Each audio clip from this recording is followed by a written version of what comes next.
Olá pessoal, tudo bem? Sejam muito bem-vindos aí a uma das nossas discussões aí, vamos ter várias delas ao longo do semestre, é um prazer poder falar com vocês. Bom, esse vídeo tem o seguinte intuito, esse vídeo tem o intuito de deixar disponível para vocês as discussões que nós teremos hoje, pelo menos o início dessas discussões, para que ela seja aí desdobrada aí em reflexões e você possa retomar sempre que quiser, tudo bem? Isso aqui vai fazer parte do nosso repositório de informações. Bom, todo esse nosso bloco de 4 aulas vai tratar, todo esse nosso bloco de 4 aulas é o primeiro bloco das 4 aulas, vai tratar sobre os erros de português, né? Aqueles erros mais frequentes, aqueles erros mais comuns, aqueles mais banais, mas que a gente comete muito, né? E aí eu coloquei algumas perguntas aqui para já alimentar vocês a refletirem sobre isso, né? Quais são as principais falhas da língua portuguesa? Quais erros mais cometemos? Eu quero que você reflita um pouquinho sobre isso. Mas é bem legal falar para vocês também que, além de refletir um pouquinho sobre os erros da língua, a gente também vai se aproximar aqui da linguagem do YouTube. Nós vamos também falar um pouquinho aqui sobre como funciona o YouTube, a linguagem do YouTube. Isso é muito importante, é uma ferramenta essencial para os dias atuais. O mundo vem se comunicando também através do YouTube. Bom, negócio é o seguinte, para alimentar aqui as nossas reflexões aqui, eu pensei em trazer para vocês um texto de um sujeito incrível chamado Oswald de Andrade, um poeta brasileiro aí do começo do século passado, um cara que refletiu muito sobre essas falhas comuns da língua, e ele traz um ponto de vista que é bem interessante. Se você me permite, eu vou ler aqui o poema e depois eu faço uma ou duas considerações aqui. O poema do Oswald de Andrade se chama Pronominais, né? Vou registrar aqui para vocês para ficar ainda mais legal ainda, olha. Pronominais. Bom, dê-me um cigarro, diz a gramática do professor e do aluno e do mulato sabido, mas o bom negro e o bom branco da nação brasileira dizem todos os dias, deixa disso, camarada, me dá um cigarro. Qual que é a reflexão aqui, né? Qual que é a brincadeira aqui do Oswald de Andrade, que é um grande brincalhão antes de mais nada, né? Eu queria chamar a atenção de vocês aqui, porque o Oswald de Andrade, ele escreve aqui no primeiro verso, se eu mudo de cor aqui, ele escreve no primeiro verso aqui, ó, dê-me um cigarro, né? Dê-me um cigarro. É interessante que ele usa ali para redigir esse verso uma coisa muito comum, muito frequente na língua portuguesa, que é esse pronome oblíquo aqui, um me, que é um pronome. Comumente esse pronome me ali, comumente não, através de um português clássico, né, que a gente chama de norma culta padrão. É até legal vocês anotarem isso em algum lugar, porque a gente vai falar muito dessa expressão, norma culta padrão. É aquela língua portuguesa sem os erros, né, sem os desvios, né. Notem que aqui o Oswald de Andrade, ele coloca o pronome me depois do verbo, né, dê-me um cigarro, tá correto. A norma padrão culta, ela exige que esse pronome, a gente chama de pronome oblíquo, realmente ele esteja depois do verbo quando o verbo iniciar a frase, né? Em outras situações aí tem outras regras que a gente pode discutir, mas nesse caso, o pronome oblíquo me não pode iniciar uma frase. Só que convenhamos, né? No dia a dia, e aí ele até coloca aqui nesse versinho aqui, todos os dias, no dia a dia, o que a gente mais usa mesmo é a expressão me dá um cigarro, né? Hoje nem tanto, que já tá bem demodê fumar, quase ninguém fuma, mas, de qualquer modo, ele brinca com isso aqui. No dia a dia, nós falamos me dá um cigarro. E aí nos vem a reflexão. O que tá certo, né? Na verdade, os dois estão corretos. Hoje em dia, a gente não pode mais dizer que existe uma língua portuguesa correta ou uma língua portuguesa errada. O que existe hoje em dia é uma língua portuguesa adaptada a determinadas situações. Quero dizer, um professor de português, ele usa a linguagem dando aula, uma linguagem de uma maneira toda especial, específica ali para atender os seus alunos. Mas, por exemplo, entre os amigos, um professor de português pode, de vez em quando, falar, me dá um cigarro. Bom, o fato é o seguinte, é bem interessante a gente refletir sobre essas variações que a língua sofre, porque ela vai introduzir aqui o assunto da nossa aula, e é sobre justamente isso que a gente vai conversar um pouquinho hoje. Queria muito dividir com vocês que, na verdade, você tem um leque de opções, de possibilidades para usar o idioma da língua portuguesa. O interessante é que você leia a situação, o contexto dela, para aplicar exatamente a maneira ideal de ser usado o idioma. No nosso caso, a gente está aqui numa aula, estamos numa academia, que a academia é uma escola, né? Estamos numa academia aqui, ou no mercado de trabalho também, muitos de vocês vão para o mercado de trabalho. Nesse caso específico, a gente tem que usar aquele português cheio de regras, aquele português clássico, aquele português sem desvios, aquilo a que me referi chamando-se de norma culta padrão.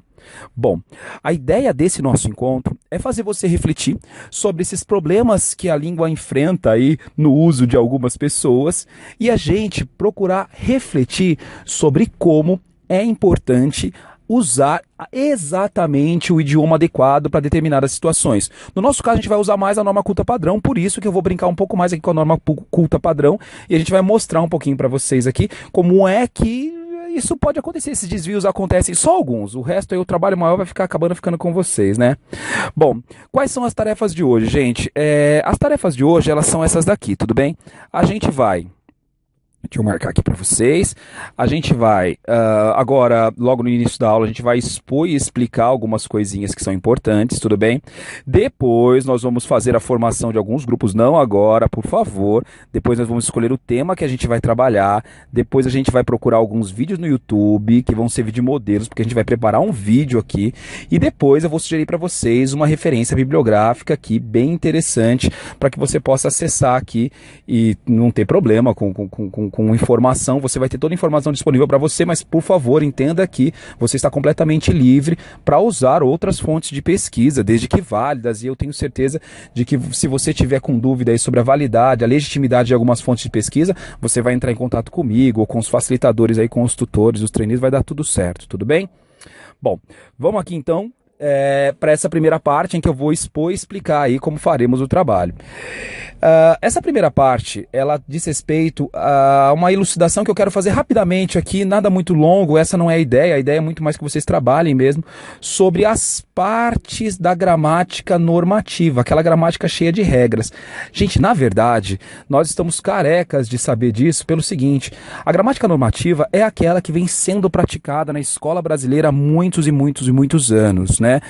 Os professores já lançam mão do ensino dessa gramática normativa.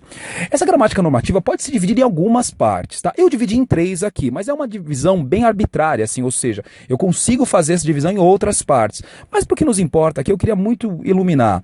Ela pode ser aqui fonologia, morfologia ou sintaxe. Vamos falar um pouquinho sobre morfologia? É a parte da gramática que cuida dos sons do idioma. Ela é responsável, por exemplo, por esclarecer como devemos acentuar as palavras. Lembrem-se que a acentuação é um fator de som, né? A acentuação depende do som. Você entona ali, você deixa uma sílaba, uma letra mais forte do que outras, né? Por exemplo, a palavra café. A palavra café tem o E forte aí, o E é pronunciado, som, pronunciado com força. A parte da gramática, por exemplo, que cuida da acentuação é chamada de fonologia. Isso não quer dizer que na sintaxe a gente não possa ver, ou na morfologia, alguns problemas relacionados à acentuação. O que eu quero dizer é que as reflexões e os estudos que dizem respeito, por exemplo, à acentuação, elas dizem respeito também a uma parte da gramática chamada fonologia. Já a morfologia é a parte que cuida da formação e da natureza das palavras, por isso é responsável pela ortografia dos léxicos. Só para lembrar, léxico é a mesma coisa que palavra, é um sinônimo. Interessante até fazer esse comentário. O que eu fiz aqui foi o seguinte, eu não quis aqui repetir 2 vezes a palavra. Não que isso seja um pecado muito grande, mas não é muito legal num texto tão curto assim você usar várias vezes a mesma palavra. Pode usar, não está errado, mas não é tão atraente. Então a morfologia, ela cuida da natureza, ou seja, de onde as palavras são naturais, de onde surgiram as palavras, né? Por exemplo, a gente está careca de ouvir os nossos professores de gramática usarem os termos substantivo, adjetivo, artigo, verbo, preposição. São termos, por exemplo, que dizem respeito à morfologia, porque assim, a palavra é de natureza substantiva, ela é um substantivo, ela pode se transformar em muitas coisas quando a gente fala de sintaxe, mas ela nasce como substantivo. É o caso, por exemplo, da palavra sofá. A palavra sofá, o assento lá, o utensílio de sala, né? O sofá é uma palavra que é um substantivo, é de natureza substantiva. Ela surgiu para dar nome a uma coisa. Tudo que dá nome a alguma coisa é um substantivo. Bom, a ideia da aula aqui não é justamente dar aula sobre substantivo, adjetivo, verbo e tal, mas é simplesmente que você reconheça onde está cada elemento da gramática nessa grande prateleira chamada gramática normativa. E a sintaxe? A sintaxe é aquilo que mais amedronta o alunado brasileiro. Por quê? Porque é a sintaxe que cuida das regras, né? Então, assim, quem nunca ouviu falar de oração subordinada, substantiva, completiva, nominal? Isso, por exemplo, é um instrumento de estudo da própria sintaxe, tudo bem? Bom, o que eu queria muito dizer para vocês é que é fundamental para o bom uso do idioma que você reconheça cada parte que entenda, desculpa, a qual campo pertence cada falha com a qual trabalharemos nesse bloco. Isso é muito importante. Então, assim, retome essa reflexão, procure na internet. Se você ficar com dúvida aqui sobre cada elemento, poxa, na internet é um campo vasto de informações. Bom, a gente está indo agora para a nossa segunda etapa. A gente vai formar agora os trios de trabalho, tudo bem? Bom, a gente está indo agora para a nossa terceira etapa, a formação dos trios. O trabalho é em grupo, então é fundamental que você encontre mais 2 parceiros. Eu sei que é difícil encontrar parceiros, principalmente no primeiro dia de aula, não conhecemos as pessoas todas. Bom, mas eu também queria muito dizer para vocês que a formação do grupo deve ser simples e rápida. Então escolha os amigos que estão mais próximos de você e envolva-se com o time, tá? Eu também acho que para melhor... Opa, vou até colocar uma setinha. Para melhor contato entre os integrantes do time, é legal montar um grupo no WhatsApp com a equipe. E também não vale tirar de mira que o trabalho em equipe é fundamental para o rendimento das atividades. Ora, pessoal, ninguém estuda sozinho, ninguém trabalha sozinho no mundo real. Por que a gente vai fazer as coisas sozinhos no colégio? Então a gente não pode abrir mão de envolver a equipe. Lembre-se que o trabalho é sempre em grupo e esse é o primeiro problema que você vai ter que resolver no nosso curso. Lembre-se que toda a sua aprendizagem vai ser baseada em desafios. Esse é o primeiro desafio que você vai encontrar. Então você já tem que sair do seu lugar. Agora não, espera eu terminar aqui esse vídeo. Você vai ter que sair do seu lugar e já procurar as pessoas com quem você vai poder fazer o trabalho, tudo bem? Bom, montados os grupos, recolha-se então a algum lugar aqui do nosso grande espaço Arapatec.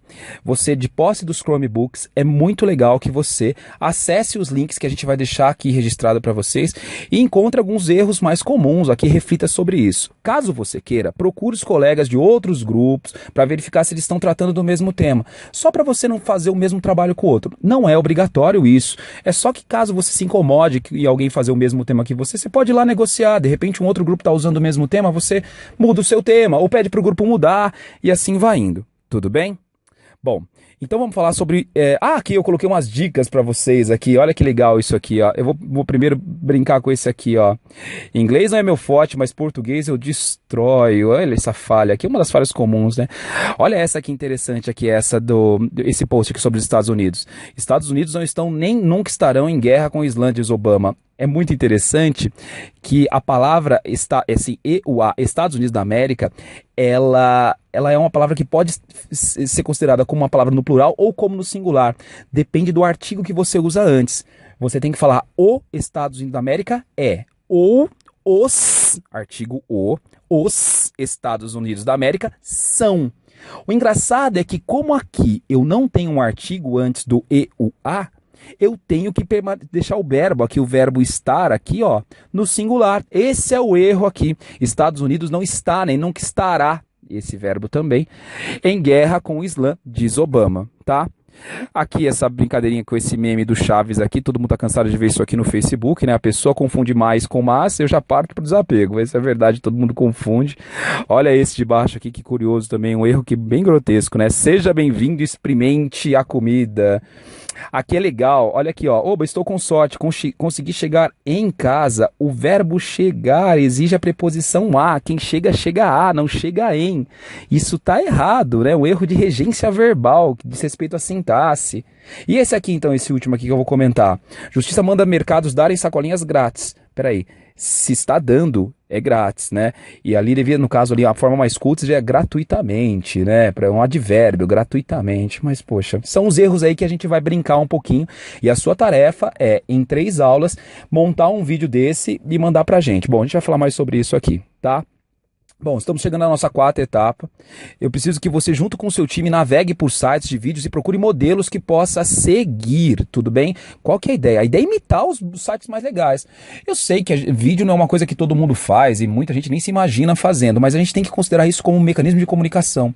E não é vergonha nenhuma selecionar os vídeos que são melhores, são mais aceitos no YouTube. Desculpa.